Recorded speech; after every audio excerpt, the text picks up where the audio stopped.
I am unsure as to what this particular building is. It's not marked on the map as anything. It is a point of interest, and I think most of that is to the little cafe sort of dining area out the front here, where of course you can find a settler with a note. Now I'm not sure if she's a random encounter. In fact, I'm going to read the note now, because I did not notice that when I was here earlier, which means it may have just respawned, but we'll read it. Billy, I got the assault rifle. We have to figure out a way to sell it. So I've stashed it at the Coast Guard pier. So this is probably, no doubt, a random encounter, because we are very far away from the Coast Guard pier. In fact, if any of you don't know where that is, it's way over, well, I suppose not way. It's over here, close to these two locations.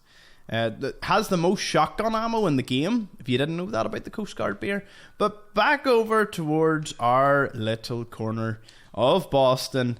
So yeah, I've been looking at this building. Now, originally I thought it was like a waterfront hotel, considering this would have been like a wee sort of restaurant breakfast area. People could have sat here, you know, and looked out towards the harbour. But there seems to be no entrance, and more interestingly, there's massive pipes leading up to the side of this building. In fact, we'll go into fly mode just so you can see the vastness of it.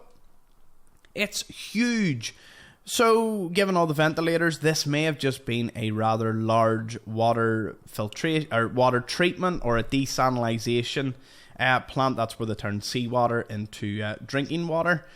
There's no windows at the back, but there's these here. The side, I suppose, are not. You couldn't really consider these windows, even though they are reflective like a window.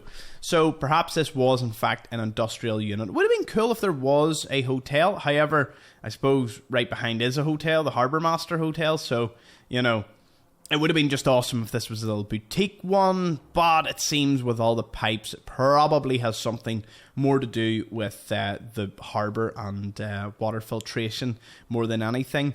Although it's strange that they couldn't have at least built on some sort of kitchen here. Was this a place that people just brought their own drink? Because there doesn't seem to be much beyond a newspaper stand, cigarette machine, and, well, I suppose with the dispenser, people could have brought their own booze. It's amazing you don't see like a beer fridge or something. I suppose, I don't know if that would be a common thing. I don't even know if that is a thing.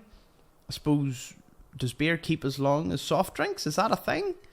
I'm not a big beer drinker, or even stout or anything. I'm more inclined to cocktails, red wine, vodka, you know, that sort of dynamic of drink. Anyway, for all you console players who love to see the water drained, let's do that. Have we look? Wow, this is a rather devoid part of the harbour, apart from the sub. The sub. Anyone else notice the sub not spawn? What was that? Whoa! It's like you really notice when the sub just magically appears. So you can't see the sub until you see the periscope? Or is it just like out of sight? That's curious.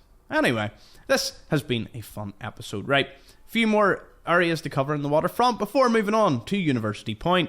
Thank you so much to all my channel members keeping this alive and keeping the channel going. And I'll see you in the next one. Thank you.